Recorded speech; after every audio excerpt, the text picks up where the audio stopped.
서울 송파구의 대표적인 재건축 예정 아파트 단지.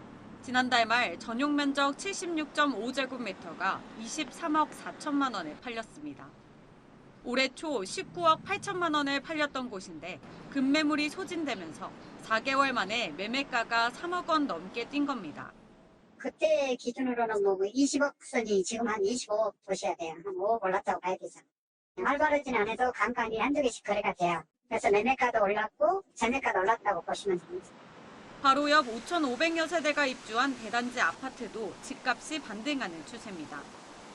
올해 초 19억 원 선까지 내려갔던 전용 면적 84제곱미터가 최근 21억 3천만 원에 거래됐습니다. 이 지역은 토지거래 허가구역으로 묶여 있어 전세를 끼고 살 수 없고 직접 거주해야 하는데 최근 부동산 규제 완화에 대출이자 하락까지 겹치면서 실거주자 위주로 수요가 살아난 겁니다. 실제로 국내 5대 시중은행의 지난달 주택담보대출 금리는 4% 중후반대로 올해 초 5%대에서 꾸준히 하락했습니다. 주택담보대출 변동금리 산정 기준이 되는 코픽스도 지난달 신규 취급액 기준 3.44%로 기준금리보다 더 낮아지면서 대출금리 인하 기대감은 커지고 있습니다. 이자 부담이 줄면서 아파트 매매 수요는 차츰 살아나는 분위기입니다. 지난달 전국 아파트 매매 실거래가 지수는 수도권과 지방 모두 상승세를 보였습니다. 특히 서울 실거래가 지수가 전국 평균 3배를 웃돌았는데 권역별로 편차는 뚜렷했습니다. 강남 4구가 포함된 동남권은 올랐지만 용산과 종로, 중구 등이 포함된 도심권은 낙폭이 둔화하는 데 그쳤습니다. 하지만 상승세가 얼마나 이어질지는 미지수입니다. 금리가 낮아지고 대출 제한이 풀리면서 그동안 집값이 많이 빠졌던 지역을 중심으로 반등하고 있지만 역전세난이 계속되고 있어서 추세적 상승 여부는 조금 더 지켜봐야 될 것 같습니다. 전문가들은 대출 규제가 완화된 서울 일부 지역에서만 집값 상승 추세가 두드러지고 지방은 아직 회복 속도가 더딘 상황이라고 분석했습니다. YTN 윤혜리입니다. 최근 전기와 도시가스 요금 인상으로 서민들은 생활비 걱정이 앞섭니다. 더구나 올해 하반기에는 지하철 등 교통요금 인상도 예고돼 있습니다. 교통비가 상당히 부담이 되고 있는 상황인데요. 그 시점에서 지금 더 오른다고 하니까 굉장히 하반기가 걱정이 되고요. 부담이 됩니다. 서울시는 당초 지하철 기본요금을 300원 올릴 예정이었습니다. 하지만 서울시와 코레일 등 관계기관 협의 과정에서 물가 부담을 우려해 하반기 150원만 우선 올리는 안이 논의되고 있습니다. 나머지 150원은 추후 인상 시점을 다시 조율하자는 것입니다. 내년 총선을 고려하면 추가 인상 시기는 내년 하반기 이후에나 될 것으로 보입니다. 다만 버스 기본요금 인상은 당초 계획대로 하반기에 이뤄질 전망입니다. 인상폭은 간선과 지선버스는 300원, 광역버스 700원, 마을버스 300원, 심야버스는 350원입니다. 서울시는 다음 달 열리는 물가대책위원회에서 최종 교통요금 인상안을 확정할 예정입니다. 요금 인상 시기는 8, 9월로 예상됩니다. YTN 김종길입니다.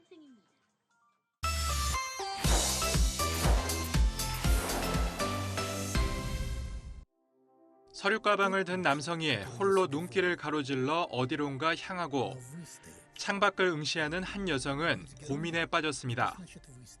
러시아어 나레이션은 당신 주변 사람들은 진실을 듣고 싶어하지 않지만 우리는 원한다며 연락을 당부합니다. 우크라이나 편에선 미국의 CIA가 러시아 기밀을 제보할 스파이를 모집하는 영상입니다. 이에 러시아 측은 경계를 늦추지 않으며 신경전을 벌입니다. Не располагаю информацией, не знаю. Но убежден, что наши специальные службы должным образом мониторят и это пространство тоже. 기세 싸움도 거칠어지고 있습니다. 러시아군을 힘겹게 밀어내고 있는 최대 격전지 바흐무트에는 우크라이나 사령관이 찾아가 사기 진작에 나섰고 Ви наближаєте час нашої загальної перемоги і ви даєте можливість підготуватися нашим тим військовим частинам, які будуть брати участь в наступальній операції. Тому я вам дуже вдячний. 우크라이나 국방장관은 러시아가 자랑하는 극초음속 미사일 등을 요격했다고 주장하며 승리를 자신했습니다. 반면 러시아 측은 요격당한 적 없다며 오히려 키이우의 방공 시스템을 폭파했다고 강조했습니다. Цель удара достигнута. Все назначенные объекты поражены. Высокоточным ударом гиперзвуковым ракетным комплексом «Кинжал» в городе Киев поражен зенитно-ракетный комплекс «Патриот» производства США. 우크라이나의 전면적인 대반격이 초읽기에 들어간 가운데 유럽 평의회 40여 개국 정상들은 회의를 열고 러시아에 물을 전쟁 책임에 대해 논의하기로 했습니다. YTN 조용성입니다. 러시아가 우크라이나를 침공한 뒤에도 흑해를 통한 곡물 수출을 보장했던 흑해 곡물 협정이 중단 위기를 넘겼습니다. 에르도안 튀르키예 대통령은 러시아가 내건 협정 만료일 하루 전 TV 연설을 통해 합의 사실을 공개했습니다. Ülkemizin gayretleri, Rus dostlarımızın desteği ve Ukraynalı dostlarımızın katkılarıyla Karadeniz Tahıl Koridoru Anlaşması'nın 2 ay daha uzatılmasına karar verildi. 그는 러시아와 우크라이나 정상들과 유엔 사무총장에게 감사를 표시했습니다. The confirmation by the Russian Federation to continue its participation in the Black Sea Initiative for another 60 days. I welcome this decision. The continuation is good news for the world. 당사국들도 협정 연장을 확인했습니다. 우크라이나는 합의를 환영한다면서도 러시아가 식량을 무기화하며 협박한다고 비판했습니다. 러시아는 도움이 필요한 나라를 위해 합의했지만 곡물 협정에 대한 부정적 평가는 그대로라고 밝혔습니다.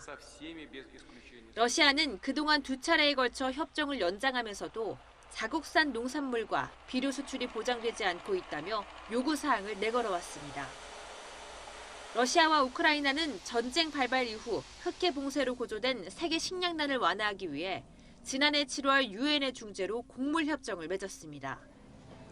주요 곡물 수출국인 우크라이나가 전쟁을 휘말리자 세계 곡물값이 급등했고 상당수 빈국은 식량난에 봉착했습니다. YTN 최정윤입니다.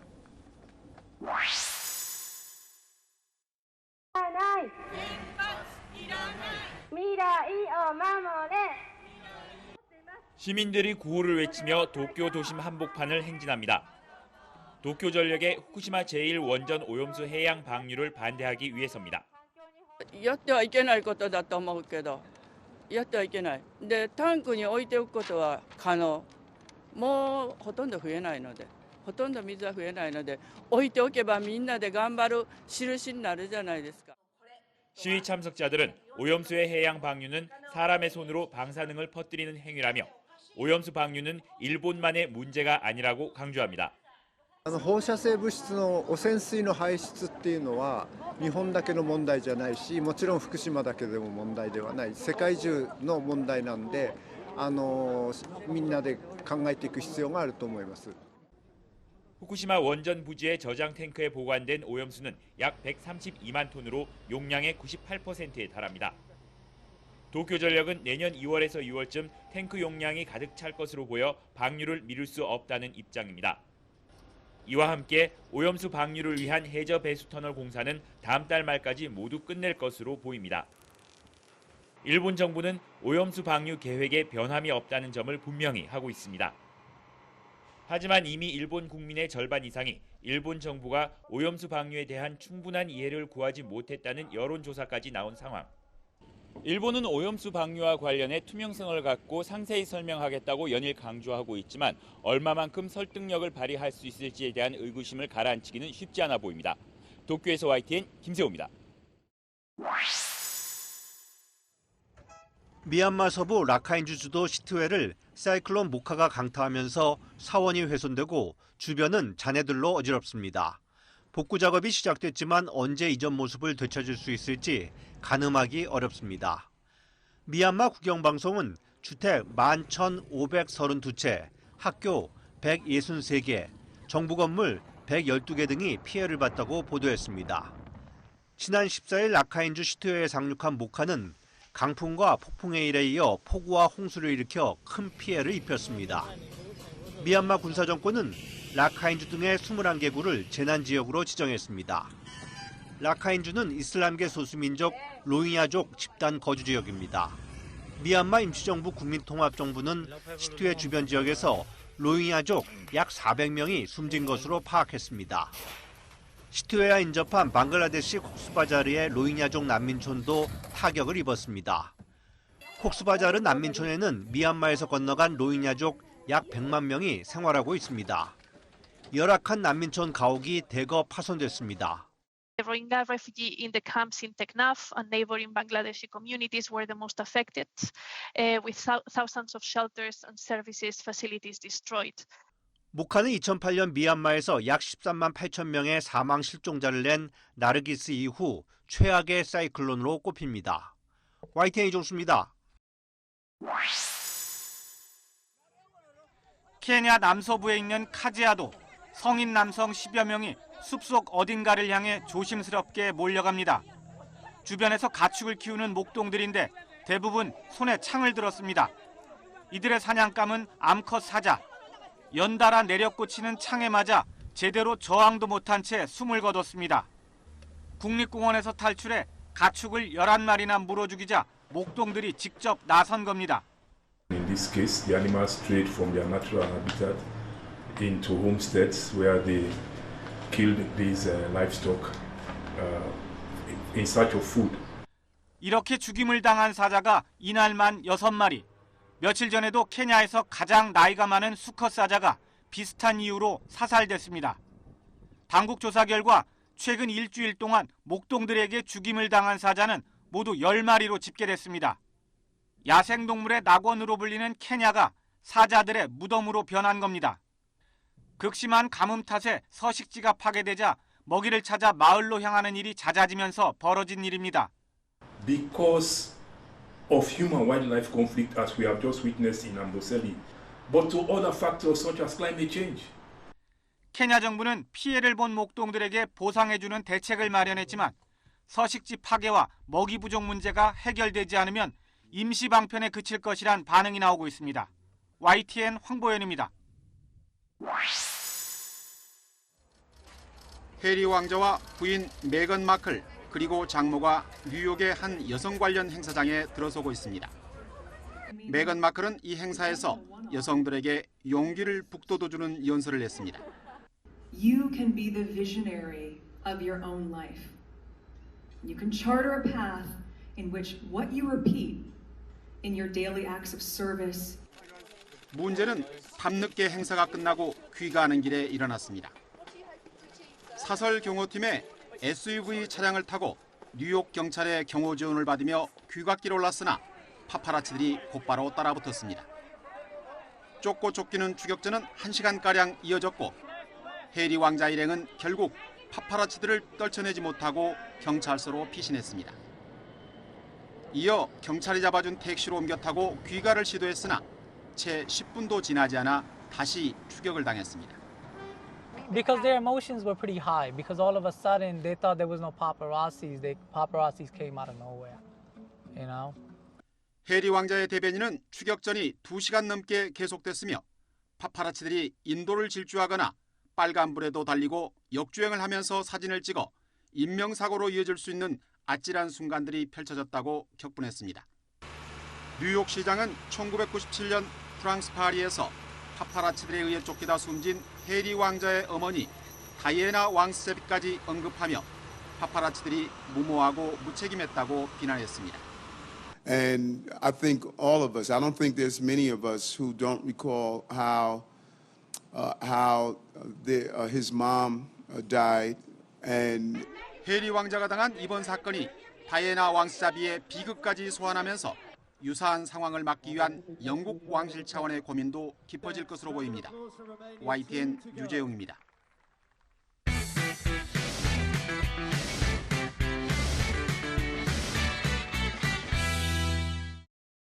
우는 아이 얼굴을 보육교사가 이불로 강하게 누릅니다.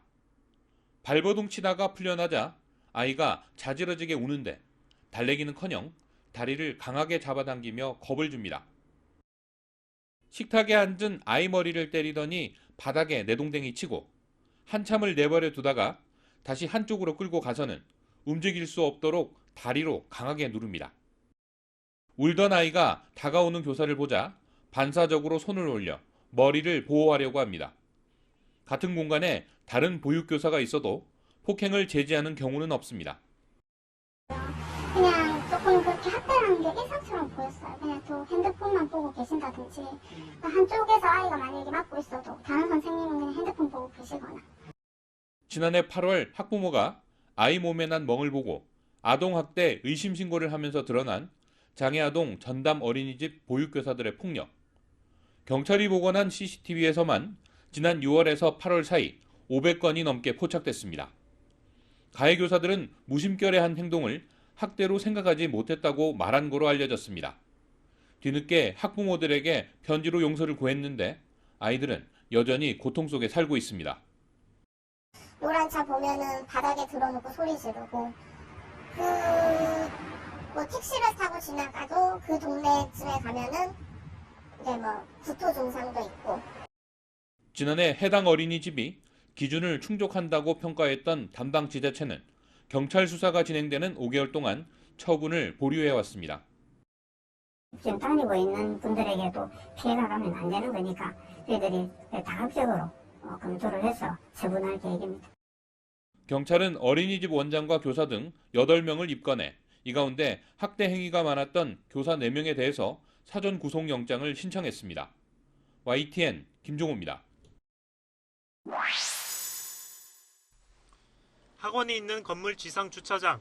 어린이가 싫다는 듯 뒤쪽을 향해 수차례 손사래를 치더니 또래와 함께 건물로 재빨리 들어옵니다. 10분 뒤 주차장에는 경찰차가 도착합니다. 낯선 사람이 간식을 사주겠다고 하더라는 이야기를 듣고 학원장이 신고하면서 경찰이 출동한 겁니다.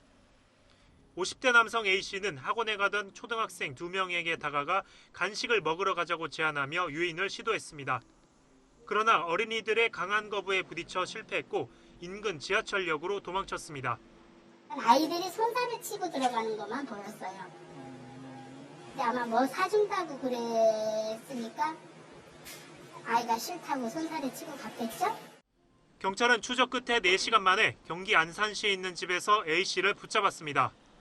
알고 보니 A씨는 전과 42범으로 한 차례 성범죄를 저지른 적도 있었습니다. 다른 범죄로 복역하다 이달 초 출소했는데 최근까지 이번 범행 장소에서 차로 5분 거리의 출소자 교화시설에 머물렀던 것으로 조사됐습니다. 경찰 조사에서 A씨는 아이들에게 간식을 사주고 싶었을 뿐이라며 미성년자 유인 혐의를 부인한 것으로 전해졌습니다. 경찰은 범죄 전력을 고려해 A씨에 대한 구속영장을 신청했습니다. YTN 임영준입니다. 깜깜한 밤 택시 한 대가 고속도로를 달립니다. 그런데 도로 한복판에 벼랑간 철제 구조물이 나타나고 택시는 멈출 새도 없이 그대로 들이받고 맙니다. 구조물이 시야에 들어오고 나서 충돌하기까지 딱 1초가 걸렸습니다. 지난달 27일 택시기사 김병수 씨가 손님을 태우고 주행하다 당한 사고 장면입니다. 사고 충격으로 에어백이 터지며 김 씨는 이마 등을 다쳐 병원에서 2주 동안 치료를 받았습니다. 김 씨가 들이받은 철제 구조물입니다. 지금은 쓰러져 있지만 높이는 1m가 훌쩍 넘고요. 성인 남성이 혼자 들 수 없을 만큼 무겁습니다. 경찰은 김 씨보다 먼저 지나간 화물차에서 철제 구조물이 떨어진 것으로 추정하면서도 정확히 어디서 어떻게 추락한 건지 식별해내긴 어렵다고 설명합니다. 사고 지점에 CCTV가 없기 때문입니다. 저는 개인 택시 재산은 그것밖에 없는데 하루하루 이렇게 벌어야 하는데 이렇게 일 못 오고 이렇게 있으니까 답답해서. 고속도로 낙하물 사고는 지난 2020년 소폭 감소했다가 이후 조금씩 증가하는 추세입니다. 화물차는 적재 화물 이탈 방지 기준에 맞게 덮개와 고정장치 등을 갖춰 운송해야 하고 이를 어겨 사고를 내면 과태료가 부과되거나 6개월 이내에 사업 정지 처분을 받을 수 있습니다. 하지만 법을 지켜서 화물을 제대로 안전하게 실지 않고 달리는 경우가 적지 않은 겁니다. 이러한 낙하물 사고는 특히 가해 차량이 특정되지 않기 때문에 피해자의 억울함까지 더해지고 있습니다. 차량 운전자들은 화물이 떨어지지 않도록 묶거나 덮개를 씌우거나 하는 등 확실하게 보존될 수 있도록 필요한 조치를 해야 되고, 경찰은 CCTV 분석 범위를 사고가 일어난 지점 전후로 넓혀서 구조물을 떨어뜨린 화물차를 추적하고 있습니다. YTN 안동준입니다. 지난 1976년 충북에서 태어난 신송혁 씨. 태어난 지 얼마 되지 않아 친부모에 의해 한 영유아 시설로 맡겨졌습니다.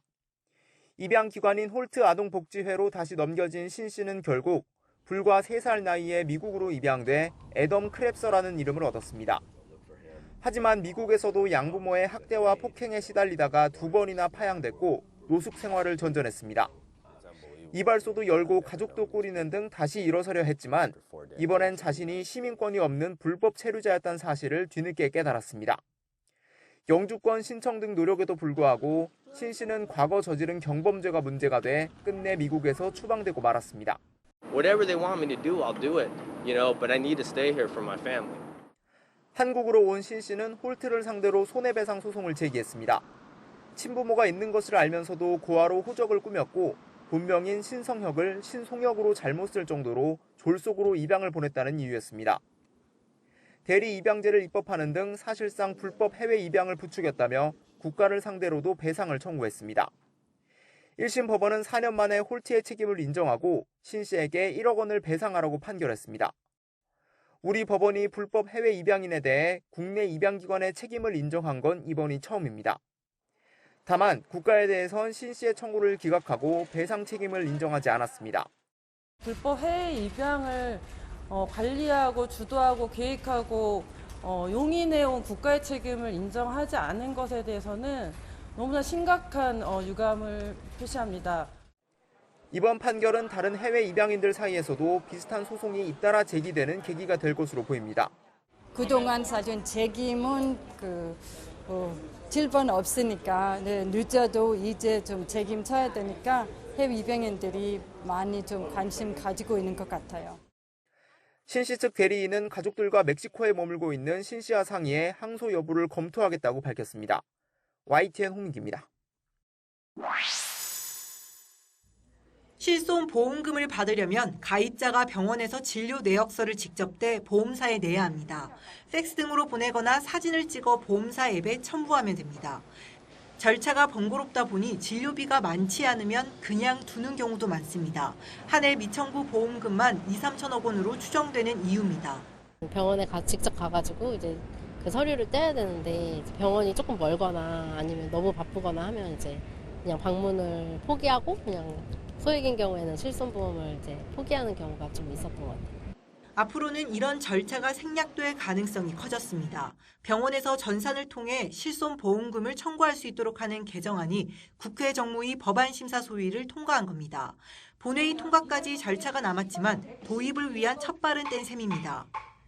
청구가 간소화되다 보면 이런 의료 데이터들이 많이 쌓이고 그러게 되면 이런 비급여라든지 이런 부분들도 어느 병원에서는 과잉 청구라든지 이런 부분들이 눈에 보일 수 있기 때문에 이렇게 비급여 의료행위 제한 여지가 커지는 데다 민감한 환자 정보 유출 위험을 이유로 14년 동안 반대해온 의료계는 여전히 부정적입니다.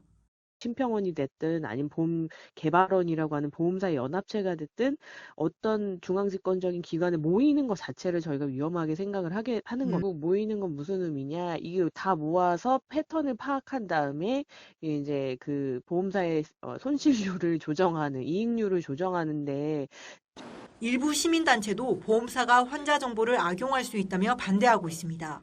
얼마든지 특정을 할 수가 있고 이유도 없이 그냥 보험 가입을 거절당하거나 차등해서 인상되는 이런 일들이 막 벌어지고 지급이 거절되고 이 같은 우려와 편의성에 대한 기대가 교차하는 가운데 여야는 큰 이견이 없어 개정안 통과 가능성이 커 보입니다.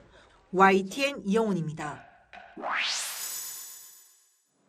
한국전력은 해마다 3월과 9월 두 차례 공고를 내고 대졸 신입사원 공채를 해왔습니다. 하지만 올해는 5월까지도 신규 채용 계획을 세우지 못하고 있습니다. 최악의 적자 때문입니다. 한전 관계자는 올해 대졸 신입사원 공채 계획을 세우지 못했다며 상반기 공채는 없다고 말했습니다. 한전 등 공기업 입사를 준비 중인 수험생들은 애가 탈 수밖에 없습니다. 공채 기회가 많아야 경쟁률도 낮아지고 입사 가능성이 커지는데 뽑지도 않고 계획도 모르니 답답할 따름입니다. 이번에 상반기 채용이 없어지면서 그 사람들이 다 하반기에 몰려서 심각한 경쟁률을 낳을 것으로 생각이 돼서 더 막막하고 그걸 내가 준비를 하는 게 맞나 그런 생각이 들기도 합니다. 한국전력 직원은 23,700명으로 국내 공기업 가운데 코레일에 이어 두 번째로 인원이 많습니다. 연봉도 상위권이고 안정된 직장이라 취준생들의 인기가 높은 편입니다. 하지만 지난 2019년 역대 최대인 1,153명을 뽑은 이후 공채 인원이 매년 큰 폭으로 줄었고 올해는 규모가 더 축소될 전망입니다. 특히 한전은 전기요금 인상을 앞두고 발표한 자구책에서 전력 수요 증가와 신산업 확대에 따른 인력 증가분 1,600여 명을 인력 재배치 등을 통해 자체 조달하겠다고 밝혔습니다. 또 정부의 공공기관 인원 감축 계획에 따라 앞으로 3년간 정원을 496명 줄이기로 해 신입사원 선발 규모는 줄어들 수밖에 없습니다. 국제 에너지 가격 상승에 따라 전기요금을 올리지 못해 초래된 한전의 부실. 피해는 아무런 잘못도 없는 취업 준비생들에게까지 돌아가고 있습니다. YTN 박홍구입니다. 어린 자녀를 둔 맞벌이 부부들은 매년 돌봄 교실 추첨 때마다 손에 땀을 줍니다. 돌봄에서 탈락하면 아이가 학교하는 12시부터 쉴 틈 없이 학원 뺑뺑이를 돌리거나 내 월급만큼 비싼 이모님을 구하거나 사직서를 내거나 선택지가 많지 않기 때문입니다. 초등학교 1, 2학년의 사교육비 증가율이 가장 높은 것도 돌봄 공백 때문이 큽니다. 정부가 돌봄 확대에 적극 나서면서 현재 대기 인원은 연초 15,000명 이상에서 절반 수준까지 떨어졌지만 부산과 세종 등은 대기자가 없는 반면 경기도는 5,572명으로 지역 편차가 큽니다. 교육부는 우선 돌봄 대기 해소에 적극 나서기로 했습니다. 교내 모든 공간을 검토하고 리모델링해 돌봄에 활용하고 지역 돌봄이나 방과 후 기간 등을 이용할 경우 안전한 이동수단을 제공하기로 했습니다. 하반기엔 거점형 돌봄센터가 전국에 7곳 이상 구축됩니다. 돌봄 대기가 해소된 지역은 맞벌이 등으로 제한된 돌봄 신청 자격을 다자녀, 다문화 가정 등까지 확대합니다. 우리 아이들 누구나 안정적으로 누릴 수 있는 수준 높은 교육과 돌봄을 만들어 나가겠습니다. 약속드립니다. 앞으로 돌봄학교 정책을 통해 지켜나갈 이 약속을 국민 여러분께서는 지켜봐 주시기 바랍니다. 초등 1학년 적응을 돕는 에듀케어 운영기간을 최대 1학기에서 1년까지 늘리고 방과 후는 1+1, 수강생에게 한 과목을 추가로 무상 지원하며 대학과 기업, 기관 등과 연계해서 프로그램도 다양화합니다. 아침 8시부터 저녁까지 교육과 돌봄을 제공하는 늘봄학교도 하반기 중 100곳을 더 늘립니다. 이를 위해 400억 원을 추가 투입하는데 예산과 인력을 안정적으로 확보하기 위해 하반기 중 늘봄학교 지원 특별법을 제출할 예정입니다. YTN 김현아입니다.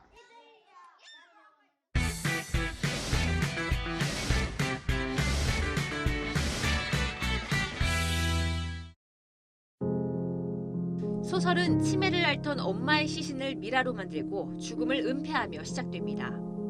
작가는 삶의 막다른 길에 놓인 주인공의 절박한 선택을 수긍하게 하면서 스릴감 있게 이야기를 전개합니다. 몇 년 전 뇌졸중으로 쓰러진 남편을 간호하고 돌봄의 무게를 절감하면서 집필을 결심했습니다. 75일 정도 병원에 이제 입원하면서 그런 같은 질병으로 들어온 많은 사람들을 병실에서 보고 그 간병하고 간호하는 가족들, 간병인들 이런 모습을 보면서 파격적인 제목의 이 책은 오랜 투병 생활을 한 남편을 떠나보내고 자신마저 자식에게 짐이 될까 출가를 선언한 엄마와 딸의 여정을 담았습니다. 김유담 작가의 소설집은 엄마로서 딸로서 아내로서 돌봄 노동을 홀로 감내하는 각계각층 여성의 이야기에 주목합니다. 내 몫이란 생각에 가족 옆을 지키고 있지만 얄팍한 인내심과 마주한 뒤 죄책감에 시달리고 잔혹한 현실에 절망하는 감정적 파고를 현실적으로 드러냅니다. 작가들은 경제적 형편에 따른 요양 양극화를 지적하며 고된 돌봄에 지쳐 발생할 수 있는 우발적인 살인과 폭력, 파산 등 사회적 문제 확대를 우려합니다. 가족에게만 다 일임되는 간병이 계속 이어질 경우 가정이 막 무너지고 파탄이 되고 나라 전체를 볼 땐 너무 이렇게 외면하고 있는 게 아닌가. 한국의 65세 이상 인구 비중이 20% 이상인 초고령 사회에 진입하기까지 남은 시간은 3년. 가족 부양과 간호는 이미 큰 사회적 부담. 현실적인 대책을 고민해야 할 시점입니다. YTN 차정은입니다.